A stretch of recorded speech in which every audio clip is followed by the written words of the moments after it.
권순우 기자 만나보죠. 권순우 팀장님 어서 오십시오. 네. 안녕하세요. 3프로TV 권순우 팀장입니다. 네, 오늘 뭐 많이 심각합니까 혹시? 저는 아까 뭐 보일러 얘기하시길래 그 내년도 전기요금하고 가스요금 올해보다 한 2배 인상분에 한 2배가량 오른다 뭐 이런 얘기 하실라 그러는 줄 알았어요. 아유, 그럴 리가 있나요? 히트맨 스포츠가 나올 줄이야. 네. 많이 빠졌습니다.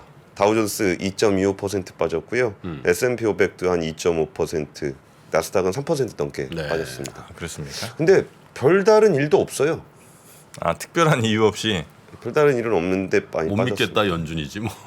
아, 네? 연준에 대한 쟤들 못 믿겠다. 신뢰 바닥. 어, 예. 갈짓자, 엇박자 이런 거에 대한 두려움 아닐까? 아, 그 일단은 소매 네. 판매가 별로 안 좋았어요. 소매 판매 지표가 나왔는데 미국의 11월 소매 판매액이 전월 대비 0.6% 감소했습니다. 네. 근데 이게 그 11월 소매 판매액이 줄은 부분이 시장이 예상했던 거는 한 0.3 정도 줄어들 거라고 예상을 했거든요. 네. 근데 0.6이 감소를 했고 2개월 만에 감소입니다. 아무래도 인플레이션 때문에 구매 심리가 조금 억제가 됐고 필수품이 외에 가구와 전자기기 같은 것들 많이 안 샀습니다. 근데 이거 보시면은 가구 전자기기 많이 안 산다 이런 얘기들이 우리한테는 이제 반도체라든지 이런 거 안 팔리는 그렇죠. 그 요인하고 좀 맞닥 반도체 디스플레이 이런 거 뭐다. 그런 거랑 맞닥뜨려서 보시면 될 것 같아요. 네. 그리고 이제 11월에 또 이거 블랙 프라이데이가 있는 달이잖아요. 블랙 프라이데이, 불프, 예. 그런데 별로 안 팔렸습니다. 소매 판매. 불프에도. 예, 그럼에도 불구하고 잘 안 됐고 품목별로 보면은 13개 항목으로 구분을 하는데 그중에 9개가 줄었습니다. 네. 근데 가장 많이 줄어든 게 중고차와 트럭 가격이 하락하면서 자동차와 자동차 부품이 2.3% 감소했습니다. 아하. 요새 자동차 주식 별로 안 좋은 거 다들 아시죠? 이게 그 자동차와 자동차 부품 아니 근데 올해 상반기까지 뭐 작년부터 올해 상반기까지는 뭐 반도체가 없어서 안 팔린다더니 예. 이제 반도체 나오니까 수요가 없어져 버리네. 아유, 제가 예전에 한번 그때 길게 한번 얘기 들은 적 있었던 것 같은데 네. 와 자동차 막 살라는 사람 줄을 섰는데 반도체가 없어갖고 못 파는 상황이 그 이어지다가 매수자들 다 어디 간 거예요? 야 드디어 반도체가 생겼습니다 여러분 그랬더니 이제 이자 내느라 돈이 없다고. 안 사. 네.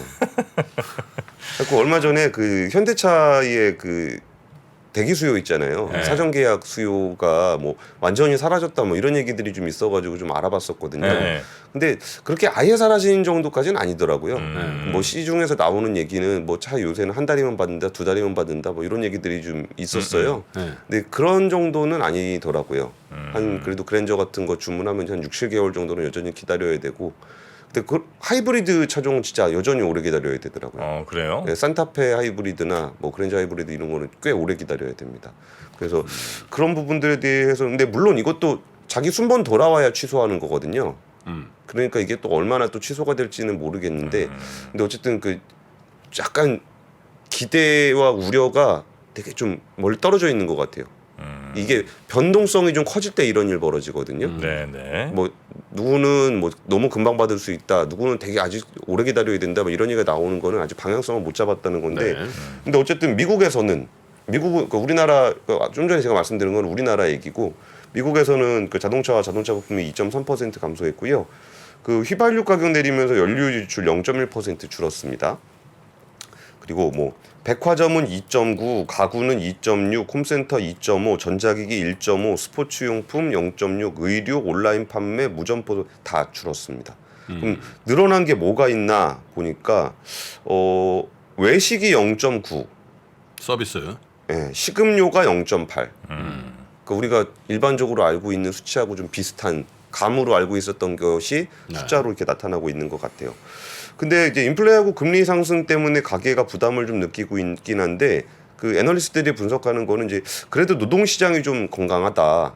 그래가지고 개인 소비는 여전히 견조할 것이다라고 분석을 하고 있고요. 근데 저축률이 많이 떨어졌어요. 10월 저축률이 2.3%로 떨어졌는데 네. 2005년 7월 이래 최저 수준이거든요. 그러니까 2005년이요? 뭐 지표 기사로는 그렇게 나오고 있어요. 이게 제가 통계로 다 보진 않았는데, 근데 저축률이 떨어진다는 거는 이제 돈 이제 쓰고 있다는 거잖아요. 쌓아놓은 거 가지고 이게 점점 줄어들고 있다 그랬는데, 제레미 다이먼이 뭐 그런 얘기 한 적이 있었어요. 그 정부에서 푼 돈이 가계에 지금 쌓여 있는데 내년 중반쯤 되면 그 돈 다 없어질 것 같다.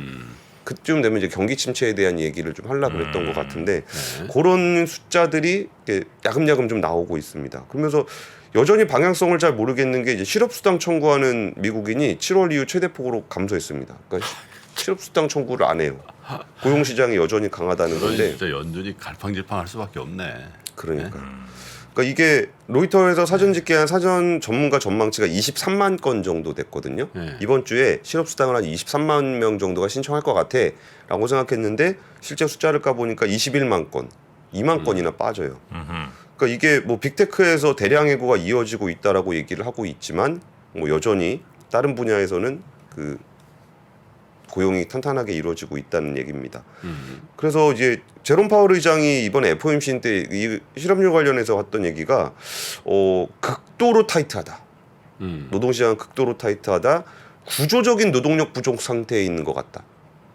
이게 제조업 쪽 이런 쪽은 사람 진짜 없다는 얘기 막 계속 나오고 있거든요. 네. 그래서 구인 건수 대 그 실업자 한 명당 구인 건수 비율 이것도 숫자가 다 재밌는 숫자잖아요.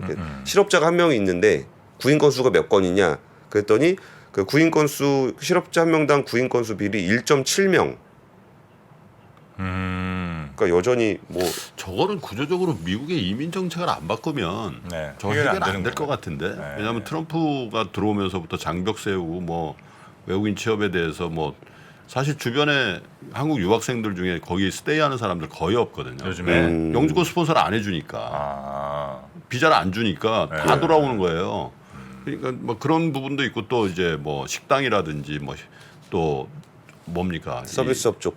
그런데도 그렇고 건설 노동자들 이런 사람들도 네, 그리고 이제 그게 이제 코로나 때 다 나갔다가 다시 못 들어오는 거죠. 또 그래서 그런 부분이 사실 이게 획기적으로 안 바뀌면 저거 네. 될까? 그리고 워낙 사망자도 많이 늘었고 그러니까 그죠. 근데 미국을 지금까지 이렇게 지탱시킨 힘이 그 전 세계 인재들을 다 끌어모아 그럼요. 이거 아니에요? 근데 여기서 그 트럼프 대통령이 그렇게 막 했던 거는 다들 기억하시잖아요. 네. 근데 바이든 대통령이 원복시키지 않은 거에 대한 얘기는 좀 잘 안 하시더라고요. 근데 원복시키지 않은 게 그게 이제 코로나 연간이었기 때문에 원복시킬 추동력이 없는 거지. 그렇잖아요. 그렇죠. 네, 코로나 때문에 뭐 이동이 자유롭지 않은 상태에서 외국인을 막 받는다. 네. 네, 그것도 좀 무리가 있었겠지. 그러니까 코로나 완전 이제 종식이라든지 뭐 이런 분위기에서 저런 정책을 안 바꾸면 저 구조적이라고는 얘기를 계속 들을 것 같은데. 그러니까 이게 유의미한 얘기인지는 잘 모르겠는데 제가 그 통상 관련해서 얼마 전에 좀 얘기를 좀 하다가 네. 미국이 예전에 멜팅팟이라 그랬잖아요. 네. 그렇죠. 사람 모아가지고 이 맞습니다. 용광로. 근데 요즘에 또 샐러드볼 이런 얘기 하거든요. 그러니까 샐러드볼은 녹진 않잖아요. 그냥 개별적으로 존재하잖아요. 그렇죠. 그러니까 옛날처럼 그 이민이라는 걸 통해서 멜팅팟으로 이제 완전히 끈적끈적하게 모이는 그런 것들을 미국에서 별로 이제 좀 국민들이 꺼리고 있는 듯한 느낌? 그럴 수도 있겠네. 그러니까 샐러드볼이라 그런 거는 섞여 있진 않잖아요. 그렇죠, 그렇죠. 근데 각자의 네. 향을 그대로 갖고 있고 예. 여기에 이제 그 들깨 소스가 되겠습니다. 정말. 들깨 소스 하면 조금 섞이나? 들깨 소스 하면 향이 워낙 세갖고 각자 맛이 다 사라져 버려요. 고추를 확 뿌려버려. 네. 모자이크라고 하지. 캐나다를 모자이크라 그러더라고. 캐나다는 모자이크입니다. 모자이크. 네. 그 의미가 뭐죠? 아니, 그대로 남아 있다는 거죠. 네. 인도 커뮤니티, 뭐 중국 커뮤니티, 그렇죠. 한국 남아 커뮤니티 있으면서 그게 전체가 하나의 큰 그림이 되는 그렇죠. 예, 그런 게 이제 모자이크입니다. 대한민국은 어떤 걸로 비유할 수 있을까요? 대한민국은 백년하편이라고 볼 수 있죠. 오늘 왜들 그러세요? 아, 백년한편이요. 쫄깃쫄깃하군요. 그래 안에 또 너무 안쪽도 달지도 있고. 않고. 그럼 예. 든든합니다. 그 갑시다. 우리나라 단일 민족이라 네. 그 부분이 오히려 좀 부담이 될 수도 있을 것 같아요. 음. 인민에 대해서 좀 잘 받아들이지 못하는 아 근데 한국도 지금 건설 현장 가면 다 외국인이에요. 한국 사람 그 건설 노동자 하면은 한국말- 왕따당해서 갈 수가 없대요. 한국말 잘 못 듣는다고. 네. 그러니까 실제로. 이거를 제가 그 임명묵 작가 그 대학생인데 되게 좋아하는 친구인데 그 친구가 이제 뭐란 표현을 썼냐면은 이중세계화라는 표현을 썼어요. 이게 건설 현장이라든지 지역이라든지 여기서 이루어지고 있는 세계화하고 서울을 중심으로 이루어지고 있는 세계화가 좀 다르다는 거예요. 그러네. 그러니까 백인을 중심으로 해서 그들과 소통하는 문화가 형성돼 있는 세계화. 그리고 또 지역이라든지 건설 현장이라든지 거기서 뭐 조금 그 약간 저소득 국가에서 온 사람들과 교류하면서 생겨나는 세계화의 모습이 되게 다르다는 얘기를 했었는데 그 얘기는 이제 우리나라가 그 외국인을 대하거나 외국 사람과 함께 생활하는 문화에 대해서 아직까지 좀 그렇죠. 적응을 잘 못한 것 같아요. 근데 오늘 이 얘기가 아니라 22 얘기 하겠습니다. 두 번째 네. 뉴스 가시죠. 22가 0.5%포인트 금리 인상했습니다. 네. 금리 인상 속도는 좀 줄었다. 이게 원래 여기도 0.75%포인트 올렸다가 이번에 이제 0.5%포인트 올린 거니까 금리 인상 속도가 좀 완화가 된 모습인데요. 근데 22도 이게 좀 그 금리 정상화라는 표현을 좀 쓰긴 하는데 계속적으로 좀 통화 정책을 타이트하게 가져가는 모습을 좀 보이고 있어요. 그래서 내년 3월부터는 자산 축소에 돌입한다는 계획도 발표를 했거든요. 예. 그리고 이제 그 영란은행하고 스위스 중앙은행도 0.5%포인트 금리 인상했습니다. 이게 스위스 중앙은행 같은 경우 스위스는 원래 마이너스 0.25였거든요. 근데 한 번 0.75 올리고 이번에 0.5 올리고 그러니까 0.5%포인트였는데 금리가 1%포인트로 2배가 된 거죠. 그러니까 여기서 뭐 그 라가르드 22 총재가 우리는 기준금리가 여전히 꾸준한 속도로 인상돼야 한다고 판단했다. 0.5%포인트 인상은 상당한 기간 예상해야 될 것이다. 우리는 경로를 유지할 거다. 한번 치고 빠지거나 그러진 않을 거다. 뭐 이런 식의 얘기들을 계속했습니다. 그리고 경제 전망은 단기적으로 하방 위험이 크다라고 얘기를 했고 우크라이나 전쟁은 중용대한 하방 위험으로 지속해서 작용할 것. 이 말은 좀 약간 상충되는 말 같기는 해요. 경기가 안 좋을 거다라고 그러면서 금리는 계속적으로 올린다는 얘기니까요. 근데 어쨌든 이 부분에 대해서 이제 자산 축소까지 얘기를 하니까 주가가 엄청 빠졌습니다. 주가가 그러니까 독일 닥스가 2.75 빠졌고 스위스 CAC가 2.71, 유로스탁스 50 3% 넘게 떨어졌습니다. 이게 금리도 금리고 자산 축소까지 이어지다 보니까 전반적으로 좀 안 좋았습니다. 자, 양적 긴축한다는 얘기네. 그게. 뭐 자산 그렇겠죠. 축소라는 게. 그렇죠. 시장에는? 그리고서 뭐 되게 다 안 좋아요. 물가 상승률 전망치도 6.3% 상향 조정했고 22 기준입니다. 네. 이게 한 5.5% 정도로 예상을 했었는데 6.3으로 상향 조절했어요. 음흠. 그러니까 이 정도 되면은 금리를 더 올리는 수준으로 가야 될 거죠. 그래서 근데 사실 11월 소비자 물가가 1년치보다 10% 올랐어요. 유로존은. 네. 그러니까 유럽은 아직까지 이게 물가가 잡힌 게 맞나 싶은 느낌이 좀 있어요. 그래서 여기는 오히려 좀 더 그 타이트하게 좀 관리를 하려 그러는 것 같아요. 네. 그리고 우리가 느끼는 체감도랑은 조금 다른 것 같습니다. 네. 자, 그리고 세 번째 뉴스까지 가보겠습니다. 집값 빠진다는 얘기인데요. 또? 이번에는 IMF가 경고를 했습니다. 그리고 금리 로컬 얘기는 저한테 좀 남겨주시고 IMF 얘기만 해주세요. 어떤 얘기요? 아니, 그러니까 디테일한 집값 예. 네, IMF 제가. 얘기만 하겠습니다. 그러니까 여기가 저 부분에 대한 얘기를 했어요. 그 팬데믹 기간 동안 수요는 늘었다.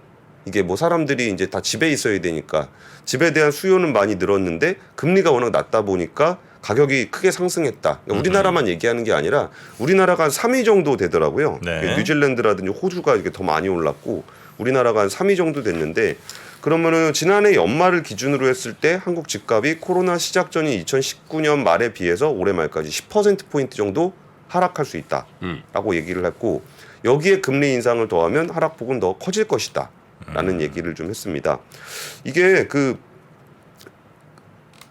국가별로 보면은 이제 호주하고 뉴질랜드에 이어서 세 번째 18% 정도가 올랐다는 건데 네. 이 부분에 대해서 좀 언밸런스에 대한 얘기를 계속적으로 했었어요. 네. 그러니까 집을 많이 가지고 싶어 했었는데 그때는 금리가 굉장히 낮았고 공급은 많이 별로 없는 상황에서 수요가 올라오다 보니까 이렇게 쭉 올라왔다라고 얘기를 하면서 2021년 4분기 그러니까 작년을 기준으로 봤을 때 향후 1년 동안 보면은 10%포인트 정도가 낮아질 것으로 예상한다. 예. 주택가격 성장이요.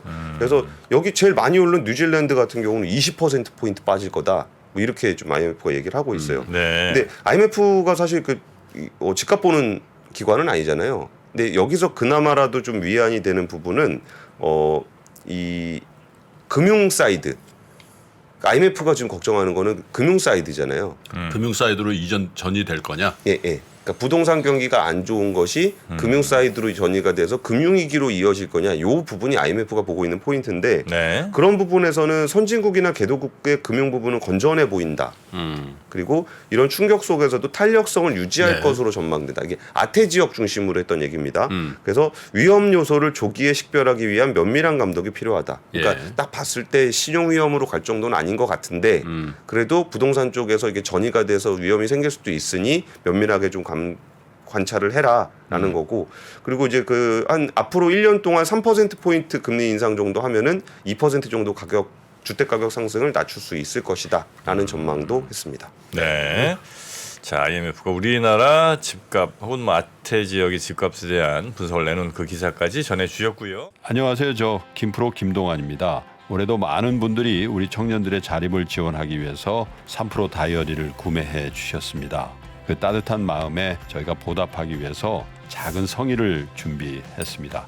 다이어리를 구매해 주신 분들 중에 추첨을 통해서 김프로가 정말 소중하게 생각하는 그룹 NCT의 사인이 다 들어가 있는 앨범도 드리고요. 그리고 2프로와의 식사권, 정프로의 선글라스, 그리고 김효진 위원의 추천 도서 3권 등 다양한 선물을 추첨을 통해서 드릴 예정입니다. 여러 권 구매해 주시는 분들을 위해서 2024년도 다이어리에 여러분들의 이름을 조그맣게나마 새겨서 그 감사함을 기억하겠습니다.